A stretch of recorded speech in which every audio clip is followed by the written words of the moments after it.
चुनाव में वोट करते हैं। वोट हम लोग इसलिए करते हैं कि जिसको हम लोग वोट देते हैं उसे केवल वोट नहीं देते हैं, उसके हाथों में, उसके कंधों में 5 साल की जिम्मेदारी देते हैं। 5 साल के लिए अपने बच्चों का, अपने देश का, अपने राज्य का भविष्य देते हैं। इसीलिए हमारा केवल वोट नहीं होता है, उन्हें हम एक जिम्मेदारी देते हैं जिन्हें हम वोट देने का काम करते हैं। लेकिन आज जो लोग हमारा वोट लेके जाते हैं, आपके तमाड़ के विधायक के बारे में सुनने को मिला, ये कुर्सी में केवल शिलान्यास करते हैं और जैसे ही घर जाते हैं कुर्सी भी गायब हो जाता है और उनके शिलान्यास का वोट भी गायब हो जाता है। इस प्रकार के विधायक यहाँ चुने जाते हैं। हम वोट अपने बेहतर भविष्य के लिए करते हैं। हम वोट इसलिए करते हैं कि हमारे गांव में पक्की सड़कें आएंगी। हम वोट इसलिए करते हैं कि हमारे गांव में 18 से 20 घंटा बिजली आएगा। हम वोट इसलिए करते हैं कि हमारे गांव में स्वच्छ पानी आएगा। हम वोट इसलिए करते हैं कि हमारे पंचायत में शिक्षा की किरण आएगी, बच्चों को पढ़ने लिखने के लिए स्कूल की व्यवस्था होगी। वोट हम इसलिए करते हैं कि अच्छे अस्पताल की व्यवस्था होगी।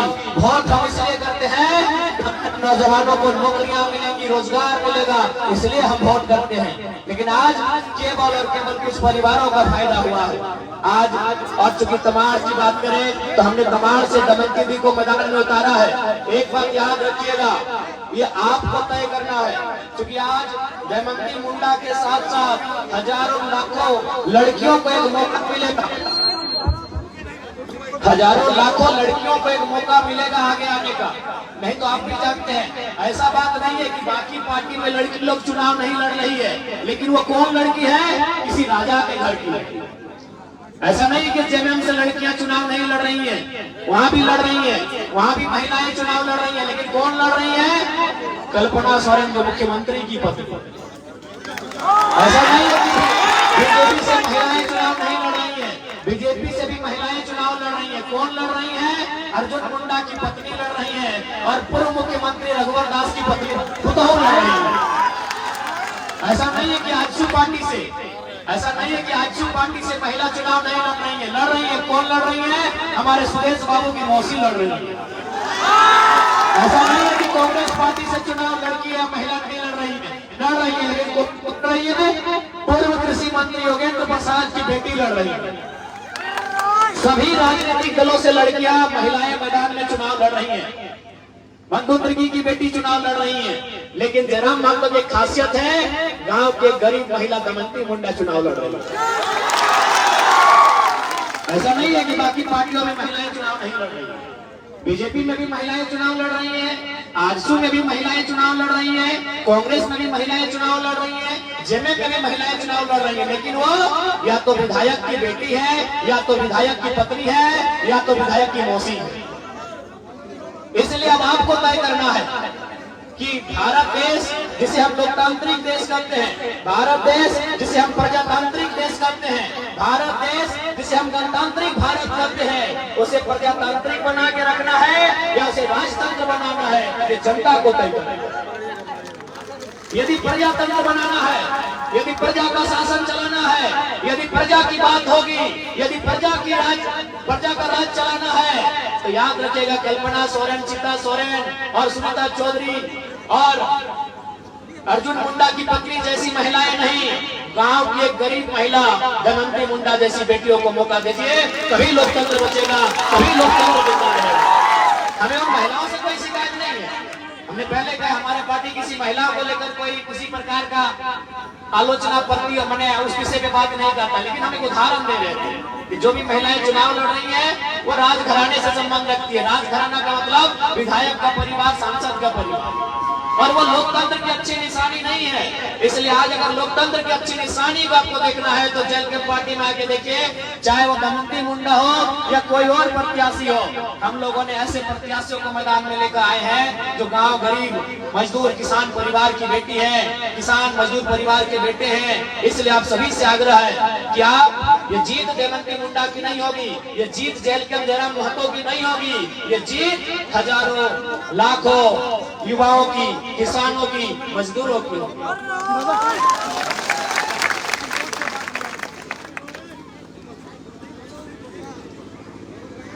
इसलिए आज आप सबसे आग्रह करेंगे कि इस बार मुद्दों के लिए वोट करें, और जेलकम पार्टी चूंकि नई पार्टी है, हम लोग अगर सरकार बनाने की स्थिति में आते हैं तो सबसे पहले झारखंड में एक स्थानीय नीति बनाई जाएगी।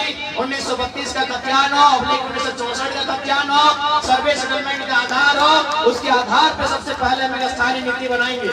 और जहाँ तक तमाड़ का प्रश्न है, हम लोग 5 परगना की धरती में एक नया जिला, बुंडो को जिला और तमाड़ को मंडल बनाएंगे। ये हमारा प्रयास है। देखिए, हम अपने क्षेत्र को जितना छोटा बनाएंगे उतना काम करने में सुविधा होगी।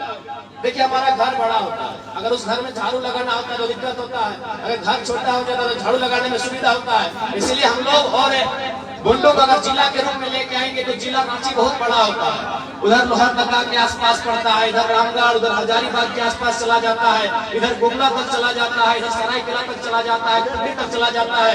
तो बिल्कुल अगर जेलकम की पार्टी सत्ता में आती है तो बुंडो को 5 परगना से एक मिलाकर एक सुंदर तरीके से नया जिला बनाया जाएगा और तमाड़ को मंडल के रूप में परिभाषित किया जाएगा ताकि यहाँ के लोगों को सुविधा मिले। आज भी अगर यहाँ से रांची जाना हो तो बड़ी मुश्किल से हम लोग 2 दिन से तैयारी करते हैं तब रांची जा पाते हैं। इसलिए झारखंड राज्य सुविधा के लिए बना है और हम लोग उस सुविधा को ख्याल रखते हुए नया जिला हो, नया प्रखंड हो, उस पर बिल्कुल हम लोग प्रस्ताव लेके आएंगे। चूंकि इस बार का विधानसभा चुनाव बदलाव के लिए होने जा रहा है, इसलिए आप सभी को, आप तमाम जनता जनार्दन को बदलाव के लिए तैयार रहना होगा। और एक बात याद रखिएगा, विशेषकर दीदी लोग, अभी वर्तमान में सरकार मैया सम्मान योजना लेके आई है।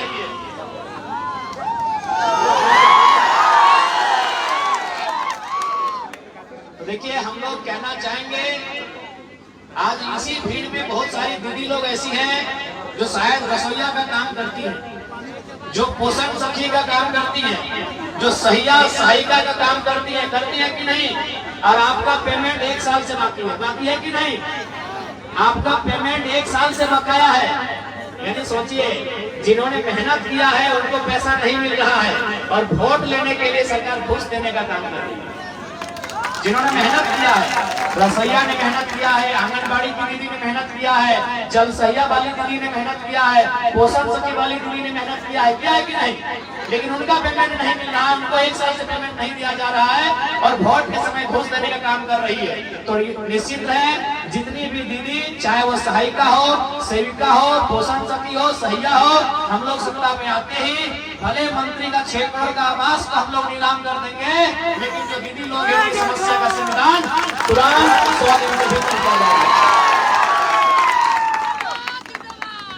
अभी और उसके बाद अगर मैया सम्मान सही में अगर सम्मान की योजना है तो मुख्यमंत्री हेमंत सोरेन जी से हम कहना चाहेंगे कि आप एक काम कीजिए, कल्पना सोरेन जी जो उनकी पत्नी है, उन्हें विधायक का चुनाव नहीं लड़ाइए, उनको भी 1000 रुपया महीना दीजिए, हम लोग मानेंगे महिला सम्मान।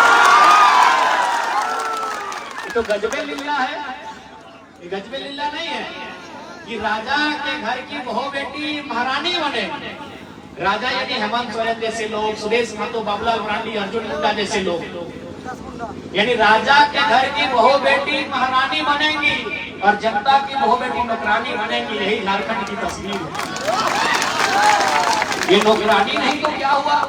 1000 रुपए के लिए 10 घंटा आप लोग लाइन में खड़ा रहे कि नहीं? 1000 रुपए के लिए आप लोग 10 घंटा लाइन में खड़ा रहे कि नहीं दीदी लोग?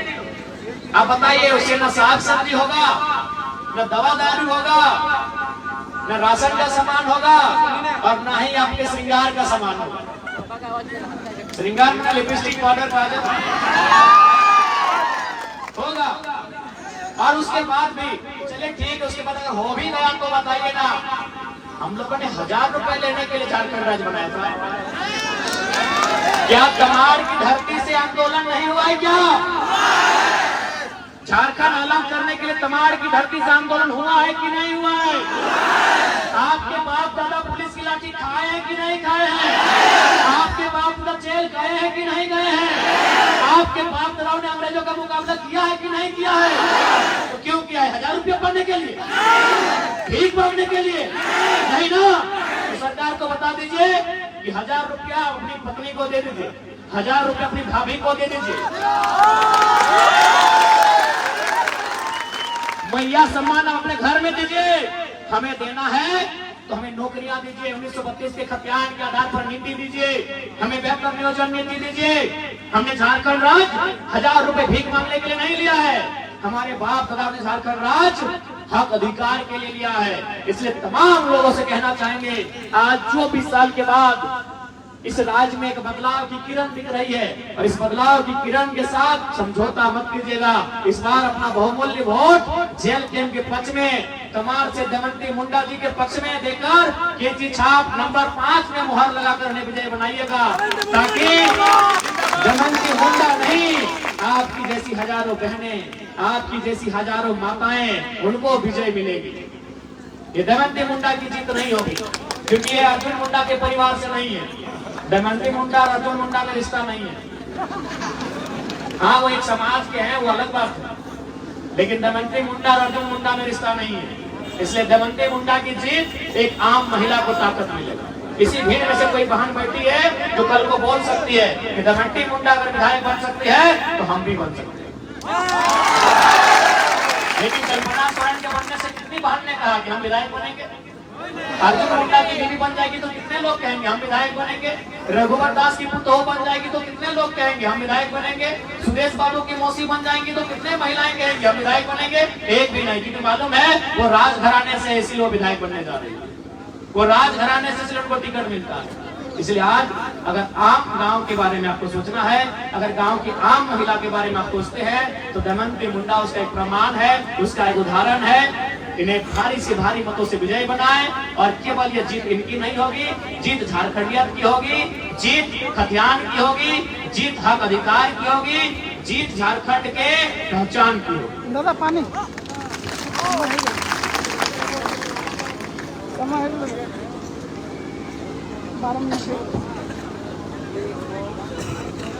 इसलिए